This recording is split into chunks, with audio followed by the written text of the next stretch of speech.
Hello and welcome to the 22 video that I'll be posting in my Unity platformer tutorial series. And in today's video, we will be talking about finishing points or scene management, where one of the sprites will act as a finishing point or ending point of the game for it to switch to another level or go to a specific scene, for example. Yeah, we will be discussing about that in this video. So what we're going to do directly is we're going to go to our hierarchy here. We're going to right click, create 2D object. We're going to create a sprite, and then we're going to name this sprite, for example, finishing point, level 1 finishing point. I'm going to keep it really simple so that I can know what's the name. Okay, I'm just going to put the finishing line here in this section right here. Open tile maps, tile palette, and then we are going to extend the platform a little bit.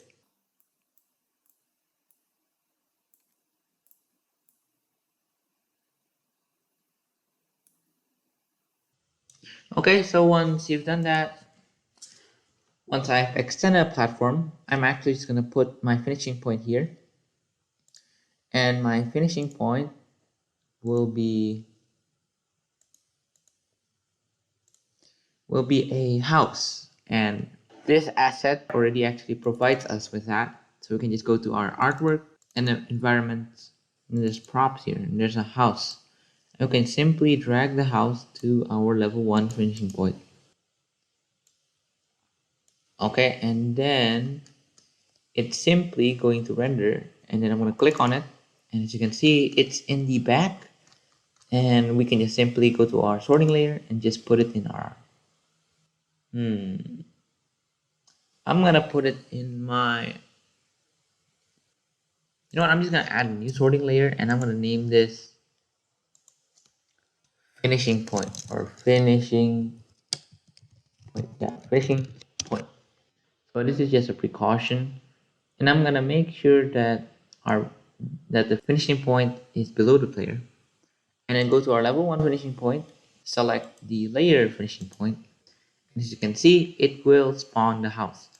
However, the house is so small, and the main reason is because our pixels per unit is 100, and we can just simply change it to 16, click on apply here, and as you can see, the house becomes big. I'm just going to move the house, or our finishing point, a little bit to the side, to the edge here.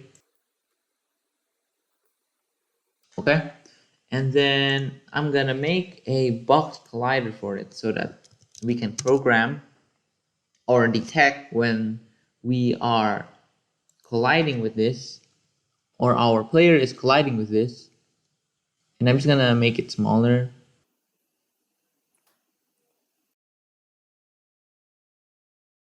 And I want to make sure that this is a trigger. Okay, and I'm going to save first, and I'm going to make a new scene for when we need to change the scene. And I'm going to save this in my scene folder, and I'm going to name this game level 2. And inside of game level 2, we won't be having anything except our main camera, and game level 2 is just here so I can show you that we can change scenes. Okay, so now we go back to our game level 1 scene by going to the scenes folder and then clicking on game level 1. Okay, and then now we can actually go to our scripting part. Okay, so the first thing that I'm going to do is I'm going to go to our scripts folder, right click, create a C# script, and I'm going to name this finishing point. By the way, if you're wondering how to exceed the landscape here instead of just having these images, so what you're going to do is you're going to go to the grid, go to the background, and then add a new background here. Add the new background, And after you add this background here, remember to change the background polygon collider to match with the new landscape. Okay, because if we don't do that, the camera will stay in this position even though there's extra maps here. So make sure you edit the polygon collider so that our Cinemachine camera knows which is the boundaries, which is the new boundaries you set by adding new background. And yeah, so for the meantime, let's just focus on our scripts again. Go to our finishing point, click on it, open Visual Studio.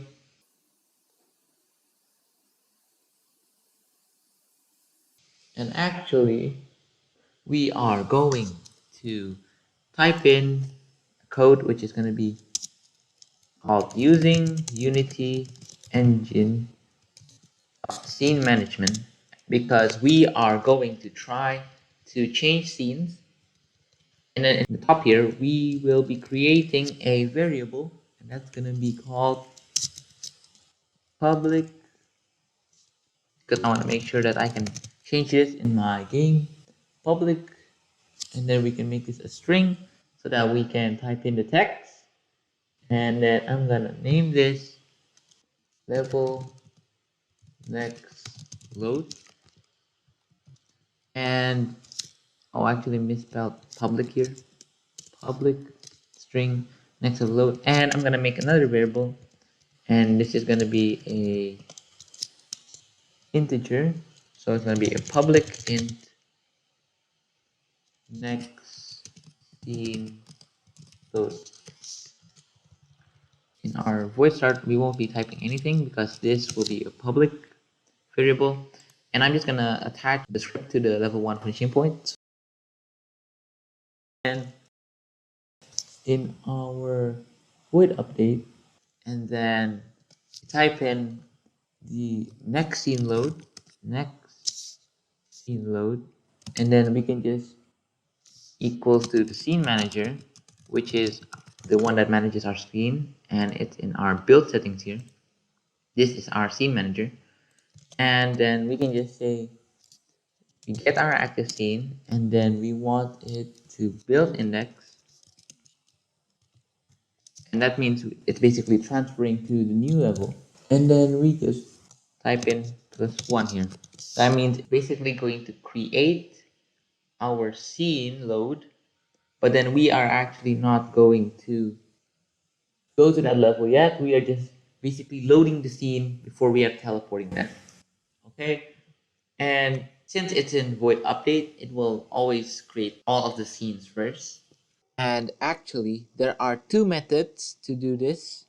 The first way is actually going to create a sprite for it, and we're going to use an onTrigger.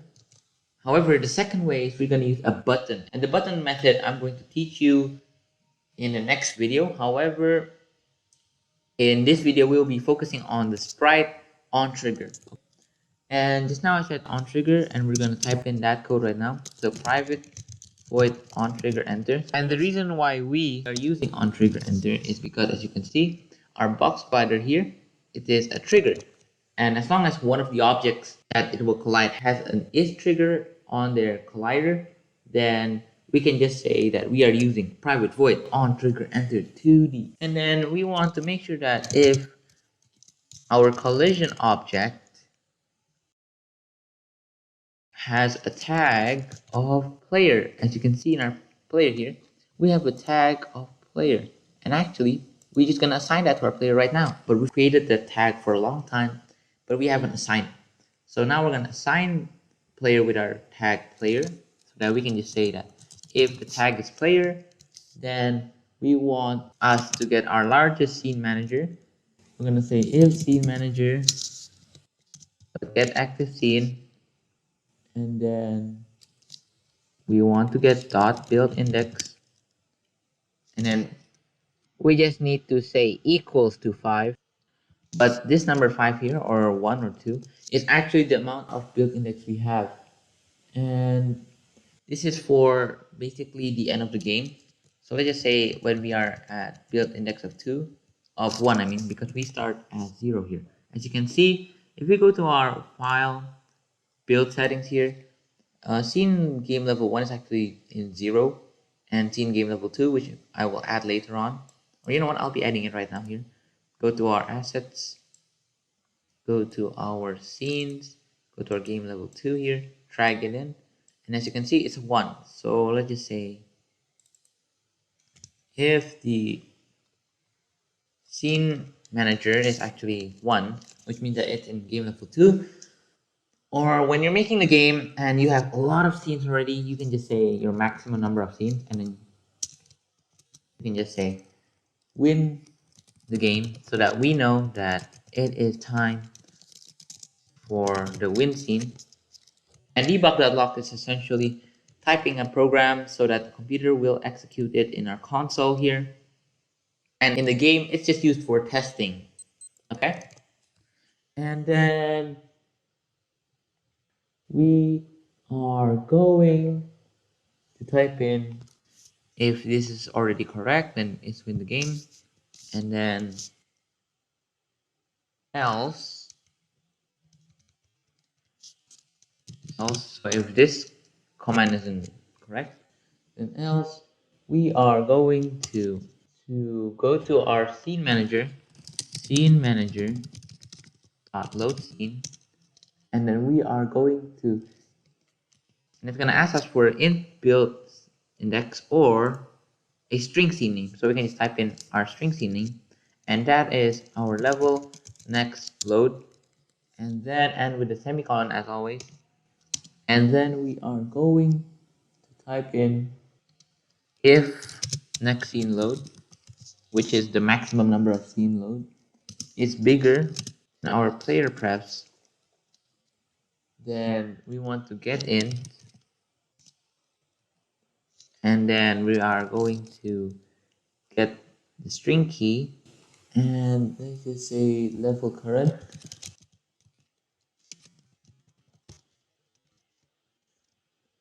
and we want to get the player prefs, and then get in level current,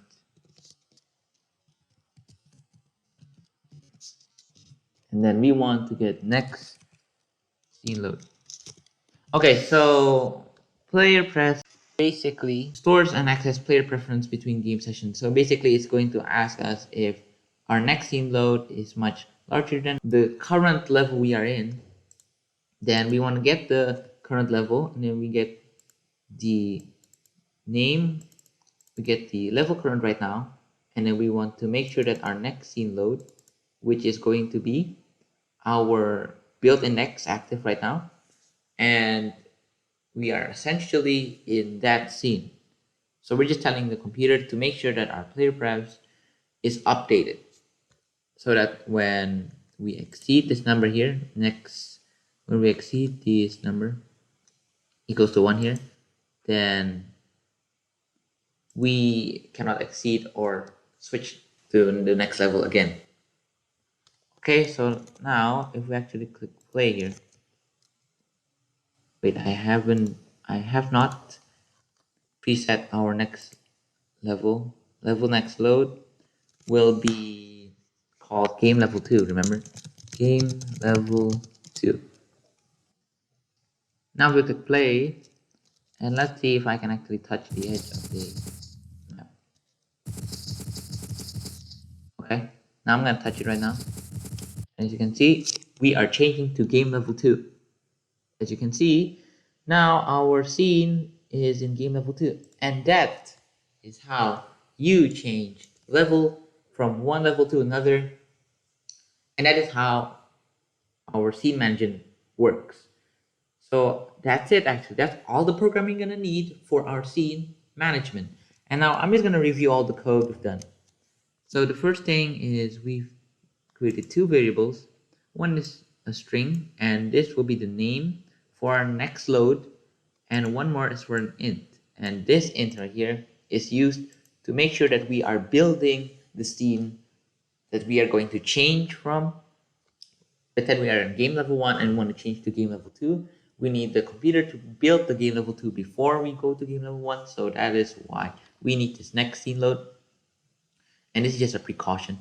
And then here we create our private void OnTriggerEnter. And the main purpose of this is actually to create or make sure that when our player is going inside the box slider here in our level 1 finishing point, instead of it bouncing off this box slider, it's going to be a trigger. So when the player enters this area of box slider, it will become, or it will change scene.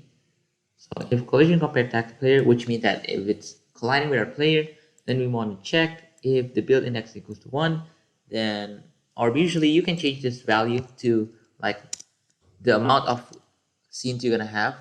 So let's just say you have 10 scenes, so you can just make it 10 like that. But since I only have 1 scene, so I'm just gonna make sure that 1, and then we say win game or not, or if this is not true, then we are going to our scene manager, we're gonna load next scene, and then we're gonna make sure that our player prefs or the current position of our player is being updated so that our computer knows where our player is or which scene is the player inside in currently.